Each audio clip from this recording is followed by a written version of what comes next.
आज जो हम चर्चा करने वाले हैं, यहाँ पे पहला प्रश्न जो था वो ये था कि पितृदोष का प्रभाव है या कहीं अमावस्या के जो जन्म है उसका प्रभाव है, क्योंकि चुनौतियाँ प्रोफेशन में भी हैं और अर्निंग्स में भी हैं।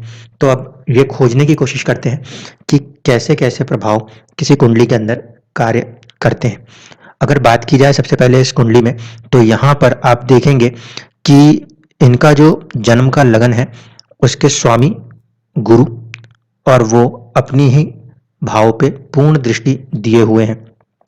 जब अपने ही भाव के ऊपर फर्स्ट हाउस लॉर्ड की दृष्टि है तो हम यहाँ पे मानेंगे कि लगन कहीं ना कहीं बलवान होगा। दूसरी चीज ये कि एक साथ चार चार ग्रहों का प्रभाव कहीं ना कहीं दशम भाव पे है, जिसका पूरा असर आपको लगन के ऊपर भी देखने को मिलेगा। इस कुंडली में कुल मिला के 4 क्रूर ग्रह, ठीक है, और 3 पापी ग्रह जो हैं वो मौजूद हैं केंद्र स्थानों में, जिसकी वजह से सर्प बाधा जैसा एक योग फॉर्म होता है।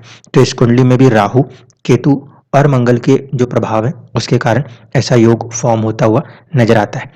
राहु और सूर्य को लेकर अगर देखा जाए तो सूर्य 24 डिग्री चित्रा नक्षत्र है जो कि आगे बढ़ रहे हैं आपके 7 नंबर राशि की तरफ, और राहु जो है वो 21 डिग्री हस्त नक्षत्र है जो कि बढ़ रहे हैं सूर्य की राशि 5 नंबर जो है उसकी तरफ।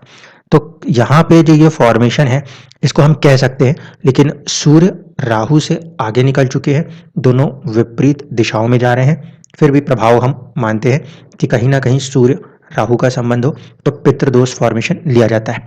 अब यहाँ पे योगी और अवयोगी को भी पहले देख लें। तो अगर हम देखेंगे इस कुंडली के अंदर केतु अवयोगी है, ठीक है, सहयोगी है आपके बुध और योगी है मंगल। इसका मतलब है कि ये मंगल की वजह से गुरु जो हैं ये भी पॉजिटिव हो गए, और मंगल की चौथी दृष्टि इन सभी ग्रहों के ऊपर है तो इनमें भी पॉजिटिविटी आएगी।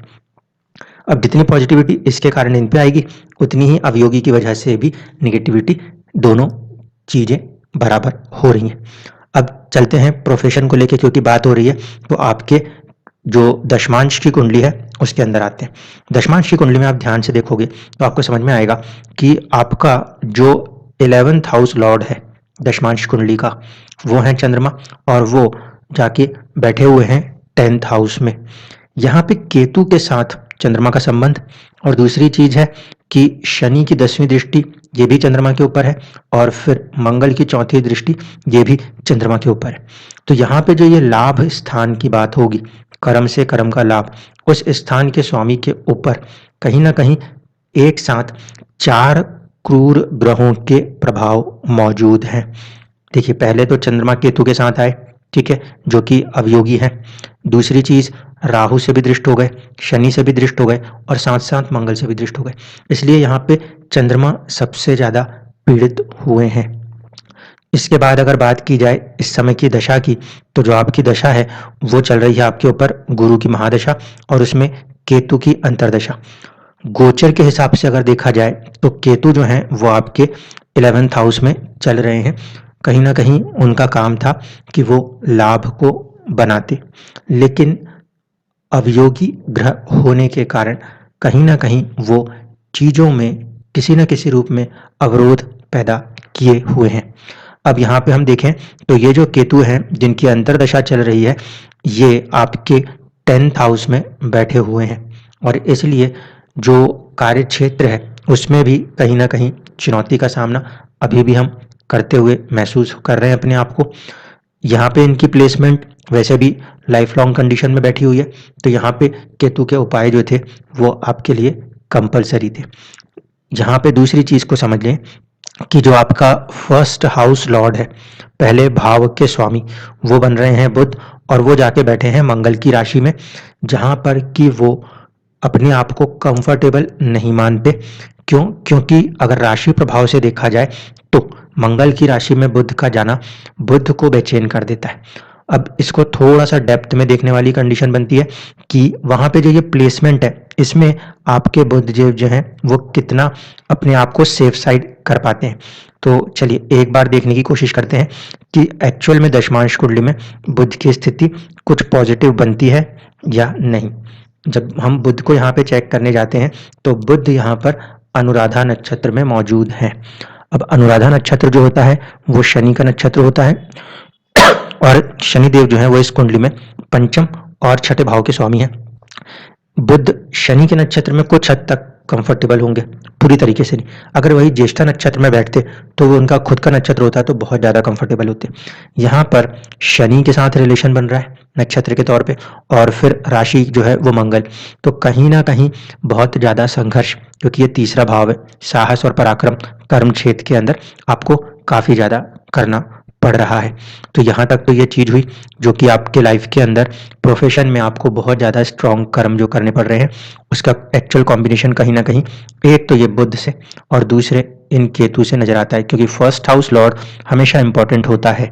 ठीक है, इसके बाद आर्थिक स्थिति को लेकर भी सवाल थे, तो उसके लिए हम देखते हैं आपका चतुर्थांश। ये जो है ये बेसिकली आपके पास आने वाला जो वेल्थ है उसको दर्शाते हैं, यानी कि सुख साधनों की बात होगी, आमदनी नहीं। अगर सुख साधन के तौर पे देखा जाए तो जो फर्स्ट हाउस के लॉर्ड बन रहे हैं वो पहले तो नीच हो रहे हैं। ठीक है, इसके बाद कहीं ना कहीं गुरु से परिवर्तन करते हैं, जिसकी वजह से हम ये कह सकते हैं कि चीज़ें किस लेवल पे जाकर अपने आप को ठीक करने का प्रयास करेंगे। अभी जो तात्कालिक स्थिति चल रही है दशा में, जिसमें हम देख रहे थे गुरु की महादशा में केतु का अंतर है, तो यहाँ पे गुरु और केतु एक साथ हैं। किस मैटर के ऊपर? प्रॉपर्टी मैटर के ऊपर। इसीलिए इस समय वेल्थ क्रिएशन को लेकर कहीं ना कहीं चुनौती का सामना करना पड़ रहा है। आने वाली दशा के अंदर जब आप देखेंगे तो आपको यहाँ पे शुक्र का प्रभाव नजर आएगा, और जब शुक्र का प्रभाव नजर आएगा तो 2023 के फरवरी के बाद से आपका जो वेल्थ क्रिएशन है उसमें एक पॉजिटिव मूव होता हुआ नजर आ सकता है। अगर प्रॉफिट एंड लॉस की बात की जाए तो प्रॉफिट एंड लॉस के चार्ट के अंदर आपकी स्थिति जो बनी हुई है वो कुछ इस तरीके से है। यहाँ पे भी फर्स्ट हाउस के जो लॉर्ड बनते हैं वो बुध बनते हैं, उन्होंने अपने आप को 12वें भाव में लेकर बिठा रखा है। इसकी वजह से जो बड़े अमाउंट के प्रॉफिट्स बनने चाहिए वहाँ पे कहीं ना कहीं अड़चन का सामना करना पड़ जाता है। गुरु राहु का कॉम्बिनेशन है, डिसीजन मेकिंग्स में कभी कभी हम फंसते हुए से नजर आते हैं, और यहाँ पे अभी जो दशाएं चल रही हैं केंद्र में ही आपके गुरु और केतु विराजमान है, इसलिए दोनों ही पावरफुल हैं अपनी अपनी चीज़ों को पूरा करने में। आगे जाकर जब गुरु की महादशा में शुक्र की अंतरदशा आती है तो ये ठीक है कि ये दोनों आपस में परस्पर शत्रु होते हैं, लेकिन गुरु की दृष्टि शुक्र के ऊपर है जो कि एक शुभ प्रभाव को दर्शाती है, तो वो भी आपको फरवरी के बाद एक ग्रोथ देने की पूरी कोशिश करती नजर आती है। तो इस तरीके से अगर देखा जाए तो यहाँ पे जो केतु का आपका प्रभाव है वो थोड़ा सा आपको चुनौती दे रहा है। आने वाले समय में, यानी कि जब हम बात करेंगे सितंबर 2023 के आगे की, जब केतु का गोचर आपके 10th हाउस के ऊपर से हो रहा होगा, तो हो सकता है कि आप अपने कार्य क्षेत्र में किसी प्रकार के बदलाव को भी महसूस कर सकते हैं। धन्यवाद।